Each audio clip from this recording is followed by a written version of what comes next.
নূহ আলাইহিস সালাতু ওয়াস সালামের জামানায় বিশাল বড় বন্যা হইছে।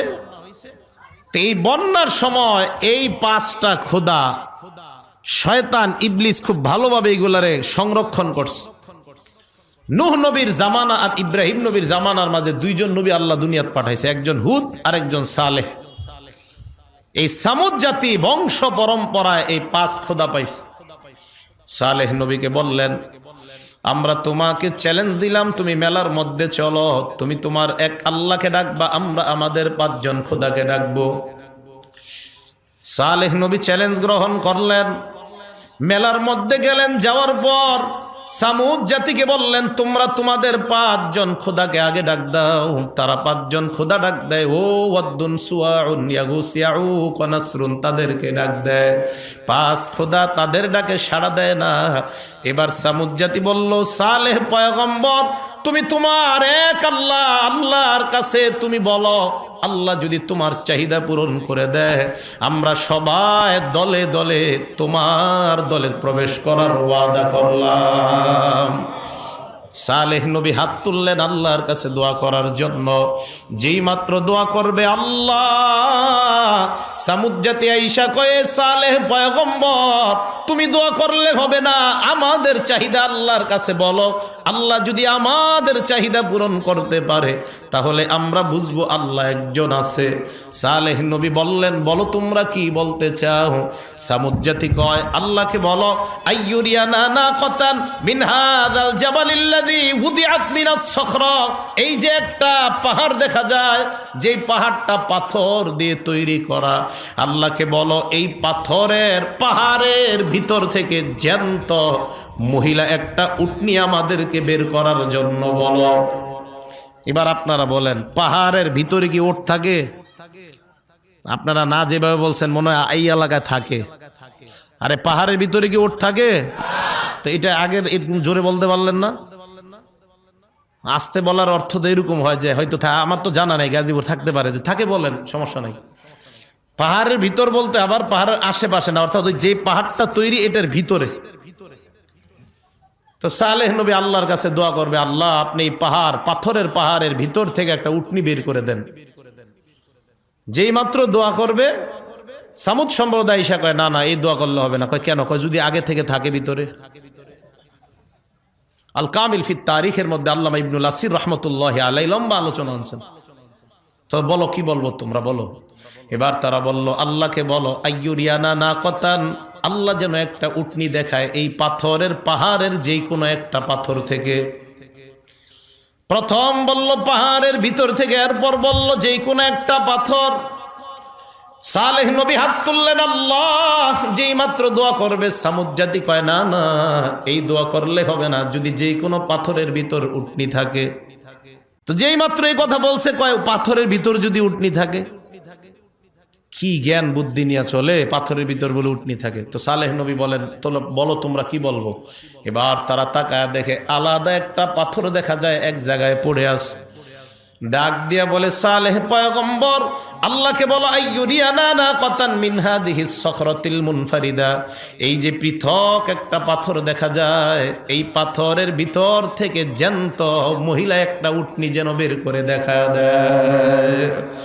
সালেহ নবী হাত তুলে বললেন, আল্লাহুম্মা আরিনা নাকাতান মিন হাদিহিস সখরাতিল মুনফারিদা, আল্লাহ তুমি আমাদেরকে এই যে পৃথক একটা পাথর দেখা যায়, এই পাথর থেকে জ্যান্ত মহিলা একটা উটনি তুমি বের করে দেখা দাও। যেই মাত্র সালেহ নবী দোয়া করতে লাগলেন, তারা পাথরের দিকে তাকায় দেখে তাতামাখাজু কামা তাতামাখাজুল হামেলা, গর্ভবতী নারীর পেটে বাচ্চা আসলে পেটটা যেমন বড় হয়ে যায়, তাকায় দেখে পাথরের পেট আল্লাহ কুদরতি ভাবে বড় বানায় দেয়। সব ক্ষমতার মালিক কে? অবাক হয়ে মানুষগুলা তাকায় আছে। সালেহ নবী বললেন, অপেক্ষা করো। এবার তারা তাকায় দেখে শাক্কাতিস সখরা, পাথর ফেটে যায়, পাথরের ভিতর থেকে জ্যান্ত মহিলা একটা উটনি হাঁটতে হাঁটতে সামুদ জাতির সামনে উপস্থিত হয়ে যায়। সালেহ নবী বললেন হেদায়েত গ্রহণ করে নাও। তারা কয় এখন না, আরো বাকি আছে। কয় কি বাকি? কয় আল্লাহরে বলো এই যে মহিলা উটনি এটার ভিতর থেকে আমাদেরকে দুধ পান করাইতে বলো আল্লাহকে। সালেহ নবী বললেন বাচ্চা ছাড়া কিভাবে দুধ পান করাবে? কয় যে আল্লাহ পাথর থেকে উটনি বের করে দেখাইলেন ওই আল্লাহ বাচ্চা ছাড়া দুধ পান করায় দেখাইতে পারেন। সালেহ নবী দোয়া করলেন আল্লাহ মেহেরবানি করে সামুদ জাতিকে আপনি এই প্রাণীর দুধ পান করায়া দেন। আল্লাহ বললেন সালেহ পয়গম্বর তাদেরকে বলেন তাদের ঘরের মধ্যে যত কলস ড্রাম বালতি আছে সব নিয়ে আসার জন্য বলেন। সামুদ জাতি কয় এটা আবার কেন? সালেহ নবী বললেন আল্লাহর হুকুম, তোমরা নিয়ে আসো। সবাই তাদের যত পাত্র আছে কলস ড্রাম যা কিছু আছে সব নিয়ে উপস্থিত হয়ে যায়। এবার আল্লাহ বললেন উটনির ওলানের মধ্যে হাত দাও।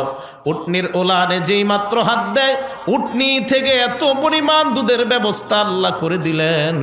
ওই কলস ড্রাম সব ভর্তি হওয়ার পর উল্টা মাটির মধ্যে দুধ পড়া আরম্ভ হয়ে যায়। সালেহ নবী বললেন হেদায়েত গ্রহণ করে নাও। কয় আরো কিছুদিন দেখি। আল্লাহ এবার বিধান দিয়ে দিলেন সালেহ নবী আপনি জনগণকে জানায়া দেন হাদিহি নাকাতুল্লাহি লাকুম আয়াতান ফাদারুহা তাকুল ফি আরদিল্লাহ। এটা হলো আল্লাহর কুদরতি একটা উটনি। ফাদারুহা এই উটনিকে জমিনের মধ্যে তোমরা স্বাধীনভাবে ছেড়ে দাও। তাকুল ফি আরদিল্লাহ আল্লাহর জমিনে যেখান থেকে মন চায় খাবে। আরেকটা বিধান আল্লাহ দিয়ে দিলেন ওয়ালা তামাসসুহা বিসুইন, সাবধান এটার শরীরে কেউ যেন খারাপভাবে কখনো স্পর্শ না করে, কেউ যেন আঘাত না করে, কেউ যেন পিটা না দেয়। আল্লাহ বলেন ফায়াখুযাকুম আযাবুন করিব, যদি এটার শরীরে আঘাত করো তাহলে তোমাদের উপর অতি নিকটের একটা আযাব সবার উপরে আসবে। ভালো করে বুঝেন, অপরাধ করবা দুই একজন গজব হবে পুরা এলাকার উপর। এই জন্য আল্লাহর নবী বলেন একটা দল আসে ইয়াগজু যেই সুনীল কাবা, কিয়ামতের আগে একটা দল কাবা শরীফের উপর হামলা চালানোর জন্য যাবে। এদের মধ্যে এমন লোক থাকবে যারা ব্যবসার জন্য মদিনায় যাবে, মক্কায় যাবে। আরেক দল থাকবে হজ করার জন্য যাবে। এদের মধ্যে আরেক দল যারা কাবার উপর হামলা করার জন্য যাবে। আল্লাহর নবী বলেন যেই মাত্র তারা কাবার কাছাকাছি যাবে আল্লাহ সকলকে ধ্বংস করে দিবেন। আম্মা জানা আয়েশা সিদ্দিকা বলেন ইয়া রাসূলুল্লাহ ওয়া ফীহিম মান লাইসা মিনহুম, এদের মধ্যে তো এমন মানুষ আছে যারা মূলত কাবা ধ্বংস করার জন্য আসে নাই। আল্লাহর নবী জবাব দেয় ইউবাসুনা আলা নিয়াতিহিম, এরা যদিও কাবা ধ্বংস করার জন্য আসে নাই এদের মনের নিয়তের খবর আল্লাহ জানে। যারা মূলত অপরাধের মধ্যে লিপ্ত না, কিয়ামতের ময়দানে সকলকে আল্লাহ উঠাইবেন নিয়ত অনুযায়ী আলাদা আলাদা করে। ভালো নিয়তওয়ালাদেরকে আল্লাহ জান্নাতের মেহমান বানায় দিবেন। অপরাধ একজন করলে গজব আসে পুরা এলাকায়। মসজিদ মাদ্রাসার উপর যদি অপরাধ করেন দুই চারজন গজব পুরা এলাকায় আসবে। কথা কি বুঝে আসছে? মসজিদ কার ঘর? মাদ্রাসা নবীর ঘর। এই মসজিদ মাদ্রাসায় যদি উল্টা পাল্টা কেউ তাকায় এটিও আল্লাহর কুদরত, আল্লাহর নিদর্শন। এই দিকেও যদি কেউ উল্টা পাল্টা দৃষ্টি দেয় তা আল্লাহ পাক রব্বুল আলামিনের জিহাদি মুজাহিদ বান্দা আছে দুনিয়ায় মুসলমানরা তখন বসে থাকবে না। নিজের শরীরের শেষ বিন্দু রক্ত দিয়ে বাতিলদের সাথে সার্বক্ষণিক ওলামায়ে কেরামের সাথে এক হয়ে জিহাদে লিপ্ত হতে মুসলমান রাজি আছে, কোনো সন্দেহ নাই। সালেহ আলাইহিস সালাতু ওয়াস সালাম তাদেরকে জানায়া দিলেন কেউ কিন্তু খারাপভাবে এটারে ধরবা না। এই কথা বলার পর সালেহ আলাইহিস সালাতু ওয়াস সালাম বলে দিলেন এলাকায় দুইজন খারাপ মহিলা ছিল। এই দুই খারাপ মহিলার কাছে প্রতিদিন দুইজন খারাপ মানুষ অপকর্ম করার জন্য যাইত। ওই দুই মহিলার কাছে গেছে, যাওয়ার পর মহিলা দুইজন আজকে আমাদের সাথে অপকর্ম করতে পারবা না। কয় কেন? আগে এক কাজ করতে হবে, সালেহ নবীর আল্লাহ যে উটনি দিছে এই উটনিটাকে হত্যা করবা। বলেন নাউজুবিল্লাহ। বলেন তো হত্যা একজনে করলে গজব আসবে পুরা সবার উপর। এই দুইজন হলো একটু খারাপ প্রকৃতির। তারা বের হলো, বের হওয়ার পর চিন্তা করলো, হায় হায়, এখন যদি এইটারে হত্যা না করি তাহলে তার অপকর্ম করতে পারবো না। তারা এবার ভাড়াটে ডাকাত তালাশ করতে লাগলো। আল্লাহ এই কথাটা কোরআনে বলছেন, وكان في المدينة 9 رهط يفسدون في الأرض ولا يصلحون। এলাকায় 9 জনের একটা ডাকাত দল ছিল। এই 9 জনের ডাকাতের সন্ধান তারা পেয়ে যায়। এদেরকে তারা তালাশ করে তাদের কাছে গিয়ে বলে, ও ডাকাত ভাই, টাকার বিনিময়ে একটা মার্ডার করতে পারবা কিনা? ডাকাতরা জবাব দেয়, আমরা টাকা পাইলে সব করতে রাজি, বলো কি করতে হবে?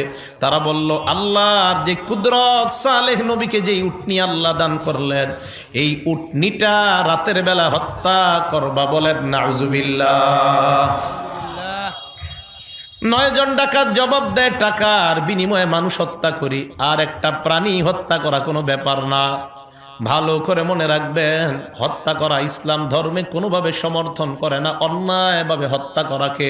আব্দুল্লাহ ইবনে ওমরের বর্ণনা, আল্লাহর নবী বলেন, মান কতালা মুআহিদান লাম ইয়ারাহ রাইহাতাল জান্নাহ ওয়া ইন্না রিহাহা তুজাদু মিন মাসিরাতি 40 আমা।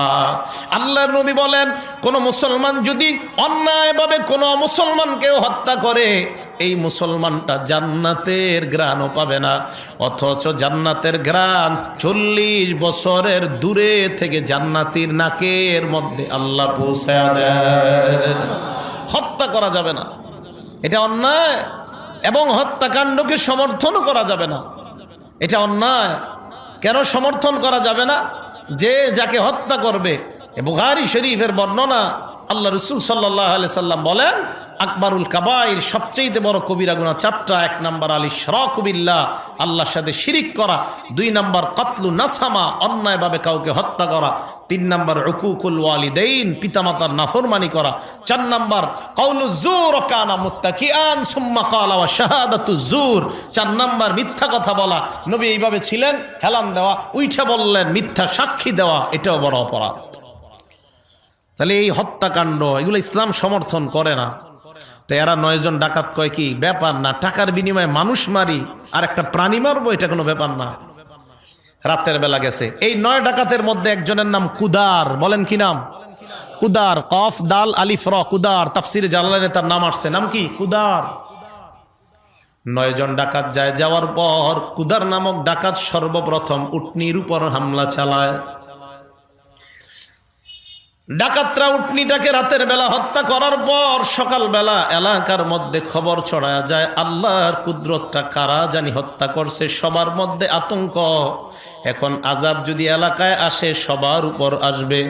সালেহ নবীর কানে যায়, পয়গম্বর, কারা জানি রাতের বেলা আল্লাহর কুদরতটা হত্যা করছে। সালেহ নবী উটনির কাছে আসলেন আর বললেন, কারা এই কর্মটা করলা? তাড়াতাড়ি বলো, অন্যথায় আল্লাহ আমাকে জানায়া দিবে। 9 জন ডাকাত তারা বলে, নবী যেহেতু আল্লাহর মাধ্যমে জেনে নিবেন, চলো একটা কাজ করি, আজকে রাত্রে নবীকেই হত্যা করি। বলেন নাউজুবিল্লাহ। শুধু তাই নয়, তারা শপথ করলো, ক্বালু তাকাসামু বিল্লাহি লানুবাইয়িতান্নাহু ওয়া আহলাহু সুম্মা লানাকুলান্না লিওয়ালিয়িহি মা শাহিদনা মাহলিকা আহলি।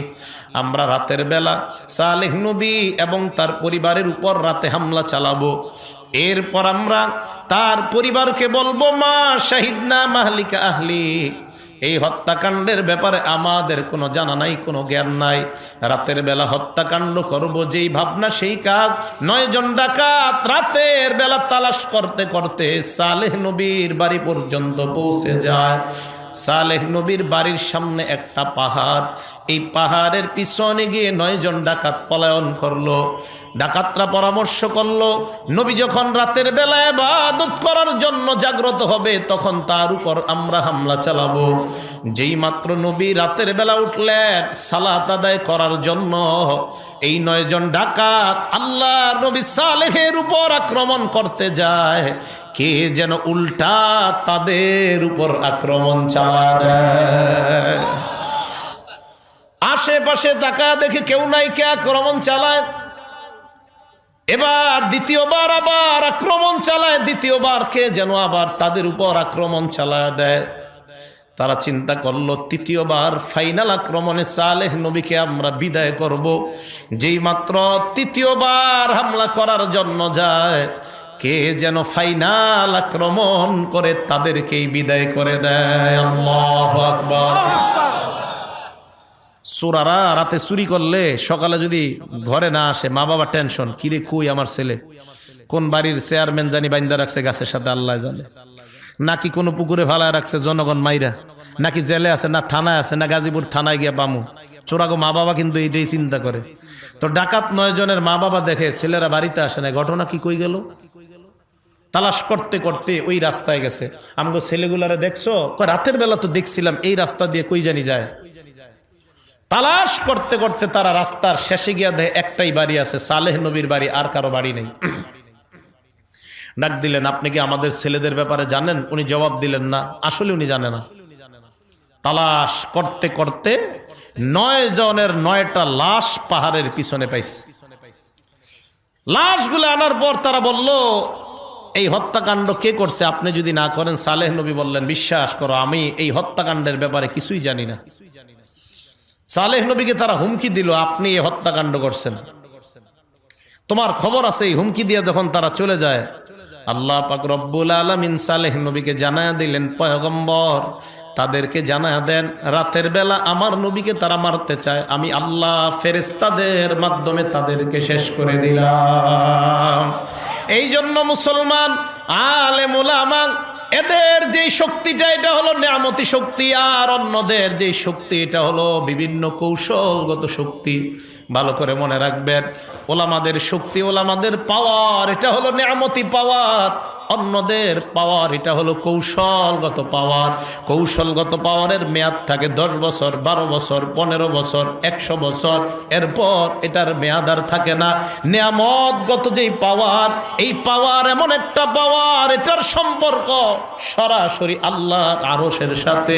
এই পাওয়ারের কারণে আল্লাহর কসম, যেই দেশের মধ্যে নেয়ামতি শক্তির পাওয়ার বেশি আছে, খোদার কসম, যারা ওই দেশের উপর লুলুপ দৃষ্টি দেয়, ওই দেশের উপর লুলুপ দৃষ্টি দিয়ে তারা কখনো সফল হতে পারবে না।